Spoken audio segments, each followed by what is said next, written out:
नमस्कार, आप देख रहे हैं आज तक। आपके साथ मैं हूं सईद अंसारी। स्वागत है आपका दस्तक में। पुलवामा आतंकवादी हमले के बाद प्रधानमंत्री नरेंद्र मोदी को आरोपों प्रत्यारोपों से जो मुक्ति मिली थी, उसे 8 दिन बाद कांग्रेस ने प्रहार में बदल दिया। और प्रहार भी ऐसा कि बीजेपी को बुरा लगा। कांग्रेस ने आरोप लगाया कि जवानों की शहादत के 4 घंटे बाद तक प्रधानमंत्री नरेंद्र मोदी एक चैनल के लिए शूटिंग कर रहे थे। पूरा का पूरा ऑपोजिशन सरकार के साथ खड़ा है। हम सभी एक हैं, सरकार के साथ खड़े रहेंगे। सरकार के साथ खड़े हैं, हम लोग उसके साथ हैं। सरकार के हर कदम के साथ पूरा देश एकजुट है, केंद्र सरकार के साथ है। शहादत पर सद्भाव और सहृदयता का ये समय अब बीत चुका है और अब शुद्ध सियासत का वक्त है। पूरा देश उस सदमे से जूझ रहा था और देश के प्रधानमंत्री Shri Narendra Modi Corbett national park में फिल्म की शूटिंग कर रहे थे। सुरजेवाला शूटिंग की तस्वीर लहरा रहे थे, अखबारों की कतरने लहरा रहे थे कि जब पुलवामा में शहीदों की गिनतियां बढ़ती जा रही थी तो नरेंद्र मोदी निर्विकार भाव से रामनगर के जिम कॉर्बेट अभयारण्य में जलचरों के साथ कल्लोल कर रहे थे। जिस देश का प्रधानमंत्री 4 घंटे तक ऐसी दुर्दांत उग्रवादी वारदात के बाद घड़ियालों की नौका विहार की फिल्म शूटिंग करे, अपने नारे लगवाए, अभिवादन करे, चाय नाश्ता करे, उस देश के प्रधानमंत्री के बारे में क्या कहना चाहिए। जिस चैनल की शूटिंग का जिक्र सुरजेवाला कर रहे थे वो एक विदेशी चैनल है और जानवरों पर फिल्में बनाने के लिए विख्यात है। कांग्रेस इसी पर भड़की हुई है। 3:10 पर हमला होता है, 6:45 तक प्रधानमंत्री फिल्म की शूटिंग करते हैं, अपना प्रचार प्रसार करते हैं। क्या दुनिया में ऐसा कोई प्रधानमंत्री है? शहादत पर प्रधानमंत्री के साथ खड़े होने के फैसले पर कांग्रेस के सब्र का बांध टूट चुका है। सुरजेवाला ने पुलवामा हमले के बाद पीएम नरेंद्र मोदी के कार्यक्रम को कटघरे में खड़ा कर दिया था कि इस भयावह पुलवामा आतंकी हमले के बाद प्रधानमंत्री नरेंद्र मोदी जी ने राष्ट्रीय शोक की घोषणा नहीं की, अलग अलग लोगों की मांग के बावजूद, क्योंकि सरकारी खजाने के खर्च पर की जाने वाली प्रधानमंत्री के उद्घाटन और राजनीतिक सभाएं कहीं रुक ना जाएं। इसके बाद कांग्रेस ने प्रधानमंत्री से सवालों की झड़ी लगा दी। सवाल नंबर 1, मोदी अपनी रक्षा सलाहकार अजित डोभाल, गृह मंत्री राजनाथ सिंह और खुफिया तंत्र की विफलता की जिम्मेदारी क्यों नहीं लेते? सवाल नंबर 2, पुलवामा हमले के लिए सैकड़ों किलो आईडी, आरडीएक्स, कार्बाइन और रॉकेट लॉन्चर कश्मीर में दाखिल कहां से हुए? सवाल नंबर 3, सरकार ने 8 फरवरी के जम्मू कश्मीर पुलिस की चेतावनी के बावजूद 48 घंटे पहले आए जैश के धमकी भरे वीडियो को नजरअंदाज क्यों किया?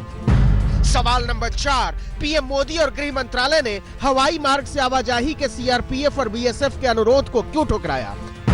और सवाल नंबर 5, आतंकवाद रोकने के लिए नोटबंदी के दावे के बावजूद 56 महीने में 488 शहादतें और सीज फायर के 5595 उल्लंघन कैसे? आज देश गहरे शोक से गुजर रहा है, पर मोदी जी 2 दिन की विदेश यात्रा में दक्षिण कोरिया सैर सपाटे के लिए पहुंच गए हैं।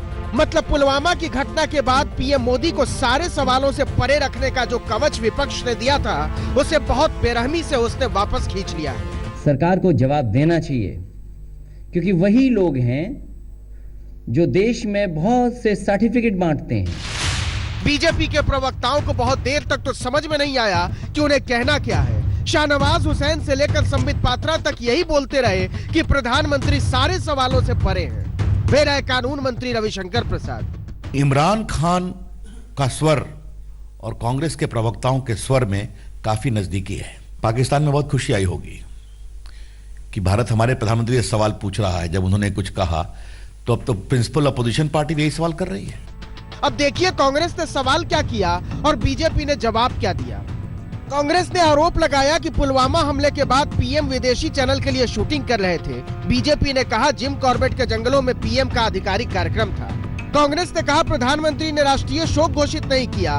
बीजेपी ने कहा कांग्रेस चाहती है पूरा देश हमले के बाद रुक जाए। कांग्रेस ने कहा पुलवामा के बाद भी मोदी जमकर राजनीतिक कार्यक्रम करते रहे। बीजेपी ने जवाब दिया आतंकवाद के सामने देश न झुके, इसके लिए ऐसा किया। कांग्रेस ने आरोप लगाया कि सरकार ने खुफिया तंत्र को दरकिनार किया और बीजेपी ने कहा कि सारा ऑपरेशन डिटेल सेना नहीं बता सकती। अगर हमने मोस्ट फेवर्ड नेशन टैग को समाप्त किया। कराची पोर्ट पर पाकिस्तान के गुड्स लदे हुए हैं, इंडिया नहीं आ रहे हैं। 100 घंटे के अंदर जिसने पुलवामा की कार्रवाई की, हमारी सेना की बहादुर सेना ने उनको मार दिया। अभी तो शहादत पर सियासत शुरू हुई। 16 फरवरी 2019 को शहीदों के ताबूत, उनके कफन दिल्ली एयरपोर्ट पर थे, पर प्रधानमंत्री जी 1 घंटा लेट पहुंचे झांसी से, क्योंकि वहां राजनीति करने में व्यस्त थे। समझ में आने लगा है कि चुनाव नजदीक है और चुनाव के बाजार में शहादत का भी मोल लगेगा। कितना अच्छा होता कि इधर वाले हो या उधर वाले, देश के जवानों की जान को अनमोल बने रहने देते। कुमार विक्रांत के साथ अशोक सिंघल, दिल्ली आज तक। शहीदों से बेरुखी के आरोप पर विपक्ष सरकार पर प्रहार कर रहा है, तो सरकार ने पाकिस्तान पर प्रहार तेज कर दिए हैं। आज देश में तैयार युद्धक विमान तेजस में उड़ान भरकर जनरल बिपिन रावत ने अपनी तैयारी का संदेश दिया, तो नितिन गडकरी ने पाकिस्तान का पानी रोकने की चेतावनी देकर नितिन गडकरी ने साफ कह दिया कि भारत के हिस्से का पानी अब पाकिस्तान को नहीं मिलेगा।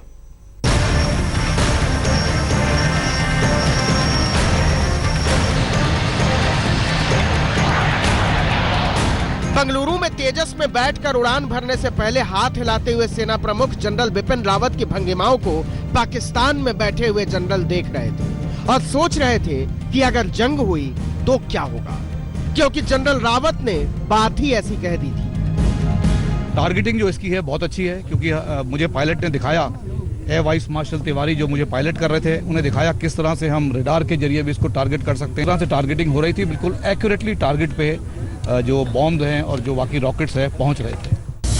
दरअसल भारत पाकिस्तान को लेकर रोज कठोर होता जा रहा है। पहले अपने उच्चायुक्त को वापस बुला लिया, फिर पाकिस्तान के उच्चायुक्त को तलब कर लिया, इसके बाद पाकिस्तान को दिया गया मोस्ट फेवर्ड नेशन का दर्जा रद्द कर दिया, और अब केंद्रीय मंत्री नितिन गडकरी ने 58 साल पुराने सिंधु जल अंतर्राष्ट्रीय समझौते के पन्ने पलट डाले हैं।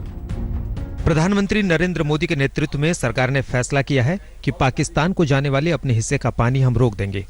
हम इस पानी को पूर्वी नदियों की तरफ मोड़ देंगे और उसे जम्मू कश्मीर और पंजाब के लोगों तक पहुंचाएंगे। हमारे 3 नदियों में अधिकार का पानी पाकिस्तान में जा रहा था, अब हम उसके भी 3 प्रोजेक्ट करके ये पानी भी वापस यमुना में ला रहे हैं। फिलहाल तो ये असंभव है, क्योंकि इसके लिए जितने बांध और नहरें बनानी पड़ेंगी, भारत इसके लिए व्यवहारिक तौर पर तैयार नहीं है। हालांकि पाकिस्तान भारत के इस तेवर से ही घबरा गया है। पानी रोकने के बारे में अभी तक पाकिस्तान को बताया नहीं गया है। ये बांह मरोड़ने से ज्यादा कुछ नहीं है। भारत की क्षमता नहीं कि वो पानी रोक दे या मोड़ दे। सिंधु जल समझौते के मुताबिक कश्मीर से निकलने वाली और पाकिस्तान को जाने वाली 6 नदियों का पानी बांटा जाता है। इन नदियों का 80% पानी पाकिस्तान को मिलना है और 20% भारत को, लेकिन भारत अभी इसका आधा पानी भी इस्तेमाल नहीं कर पाता, क्योंकि इसके लिए भारी ढांचागत निर्माण की जरूरत है। इसलिए अपने हिस्से का भी आधा से ज्यादा पानी पाकिस्तान की ओर बहा देना भारत की मजबूरी है। भारत अगर चाहे तो अपने हिस्से का ही नहीं, पाकिस्तान के हिस्से का भी पानी रोक सकता है, अगर उसने इतने बड़े पैमाने पर बांध बना लिए तो। और अगर उसने ऐसा कर दिया तो पाकिस्तान में अकाल पड़ जाएगा, भूखमरी हो जाएगी, हाहाकार मच जाएगा। आज तक ब्यूरो। पाकिस्तान पर प्रहार तो समझ में आता है, लेकिन कोई देश के अंदर प्रहार कैसे कर सकता है? लेकिन ऐसा हो रहा है। पुलवामा हमले के बाद उठे राष्ट्रवाद की जितनी धाराएं बही हैं, उनमें से कईयों ने भारत के लोकतांत्रिक विचार को ही अपना निशाना बनाना शुरू कर दिया है, और इसीलिए कश्मीर से बाहर रहने वाले कश्मीरी डर में हैं। कल रात यवतमाल में 4 कश्मीरी छात्रों को पीट दिया गया। स्टूडेंट्स के बीच में ऐसे हमले हो रहे या ऐसा नहीं है, यह मैं साफ करना चाहता हूं। हमने सभी इंस्टीट्यूट से हमारा संपर्क है, ऐसी घटनाएं नहीं हुई है। भारत के मानव संसाधन विकास मंत्री देश के हालात के बारे में शायद वाकिफ नहीं रहे होंगे, लेकिन महाराष्ट्र तो उनका अपना सूबा है। यवतमाल से आई हुई तस्वीरें राष्ट्रवाद के नाम पर नफरत की बहाई जा रही हवा की मुनादी पीट रही है। कश्मीर में जाके रहो, उधर हमारे जवानों को मारते तुम। हाँ, 1 मिनट भैया, बात तेरे रिलेटिव के उधर हमारे जवानों को मारते। इधर काय को आया, इधर काय को आया? और ऐसे कितने जने हैं तुम्हें कश्मीर वाले? चले गए घर। कितने जने थे? 10-15-20 तक। 10-15-20 जने। उनको भी बोल देना। ये छात्र कश्मीर के अलग अलग हिस्सों से तालीम लेने आए हैं। बारूद की दुनिया से भागकर लेकिन पुलवामा की घटना के बाद मुश्के चढ़ाकर घूम रहे युवा सेना के कायरों ने उन्हें कौम और कश्मीर के नाम पर बाजार में घसीट लिया। कहाँ का है तू? पहले बोलूंगी क्या तेरा? कश्मीर का। इधर का को यार तू? मैं पढ़ने के लिए। नाम क्या है तेरा? उमर नाम है। उमर। बाप क्या करता तेरा? वो डॉक्टर। डॉक्टर है उधर। और आतंकवादी कौन है तेरा उधर? कोई रिलेटिव? मैं यहाँ से 1.5 साल से मैं यहाँ से घर नहीं गया। हाँ। भैया जानते हैं मुझे सारे। हाँ। यहाँ पे मैं खेलने आया हूँ। मैं हाँ। खाली प्लेयर नहीं आने का इधर। दया भाई पाटिल बीपीएड कॉलेज में पढ़ने वाले 4 कश्मीरी छात्र वाघापुर इलाके में रहते हैं। युवा सेना के कार्यकर्ताओं को इनका पता चला तो उन्हें घर के रास्ते में घेर लिया और लगे पीटने। वंदे मातरम। वो बात नहीं होती है। अबे वंदे मातरम बोल। चल वंदे मातरम। जोर से। वंदे मातरम। आसपास के लोगों ने हिम्मत दिलाई, तब जाकर कश्मीरी छात्र पुलिस के पास गए। एसपी ने भरोसा दिलाया कि उन्हें हिफाजत दी जाएगी।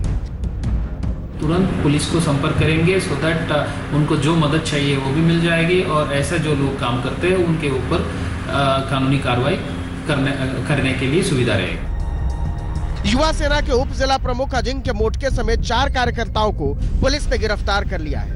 लेकिन बात किसी एक शहर की नहीं है। पुलवामा हमले के बाद से ही पूरे देश में कश्मीरियों को अलग अलग तरीके से परेशान किया जा रहा है। देहरादून में कश्मीरियों को शहर छोड़ने पर मजबूर किया गया। एक यूनिवर्सिटी प्रोफेसर को इस्तीफा देने पर मजबूर किया गया। 800 से ज्यादा कश्मीरी छात्र उत्तराखंड से वापस लौट चुके हैं। भोपाल में एक नर्सिंग कॉलेज से 6 कश्मीरी छात्र निकाल दिए गए। अंबाला में 110 कश्मीरी छात्रों को अपने कमरे छोड़ देने पड़े। कर्नाटक में वीएचपी ने 4 कश्मीरी छात्रों पर मुकदमा किया है। 2 दिन पहले पटना में कश्मीरी कारोबारियों पर हमला किया गया था। राष्ट्रवाद और गुंडागर्दी के बीच की गिरी हुई दीवार पर झंडे चमकाते लोगों की बाढ़ आ गई है और सरकार कह रही है कि ऐसा कुछ नहीं है। यवतमाल से भास्कर मेहरे के साथ आज तक ब्यूरो। कुछ प्रहार देश को कमजोर करते हैं और कुछ मजबूत। जो प्रहार कमजोर करते हैं उनसे बचना चाहिए। सेना ने ऐसा ही किया है। पुलवामा हमले के बाद सरकार ने आदेश जारी कर दिया है कि अर्धसैनिक बलों के जवान भी अब जम्मू से श्रीनगर और दिल्ली हवाई जहाज से ही सफर करेंगे। वहीं जब सेना कूच करेगी तो सड़कें भी खाली करवा ली जाएंगी। गृह मंत्रालय की यह चिट्ठी अगर 21 फरवरी की बजाय 11 फरवरी को जारी हो गई होती तो हमारे 46 जवान आज वतन की हिफाजत के लिए जिंदा होते। खबर आई थी कि राजनाथ सिंह के गृह मंत्रालय ने हवाई मार्ग से जवानों की आवाजाही से इनकार कर दिया था। हालांकि बाद में मंत्रालय ने ऐसे किसी आग्रह से मना कर दिया था, लेकिन शहादतों पर मचे हंगामे के बाद गृह मंत्रालय को होश तो आया है। इस चिट्ठी के मुताबिक अब अर्धसैनिक बलों के सभी जवान दिल्ली श्रीनगर का सफर हवाई जहाज से कर सकेंगे। इसी तरीके से जम्मू श्रीनगर का सफर भी अर्धसैनिक बल के जवान विमान से कर सकेंगे। ड्यूटी पर आने जाने, तबादलों और छुट्टी पर जाने में भी यह सुविधा अर्धसैनिक बलों के जवानों को मिलेगी। अभी तक कांस्टेबल, हेड कांस्टेबल और एएसआई स्तर के जवान हवाई सफर नहीं कर सकते थे। इस सुविधा के मिल जाने से अर्धसैनिक बलों के 7,80,000 जवान हवाई यात्रा के लिए पात्र हो गए। उससे जो इनका टाइम वेस्ट होता था अप एंड डाउन आने में, उसमें भी बहुत ज्यादा फर्क आएगा और इनकी जो सिक्योरिटी है वो भी कॉम्प्रोमाइज नहीं होगी। कैमरामैन तारिक लोन के साथ गौरव सावंत, बारामूला, आज तक। दस्तक में फिलहाल इतना ही। अपना बहुत ख्याल रखिएगा। देखते रहिए आज तक।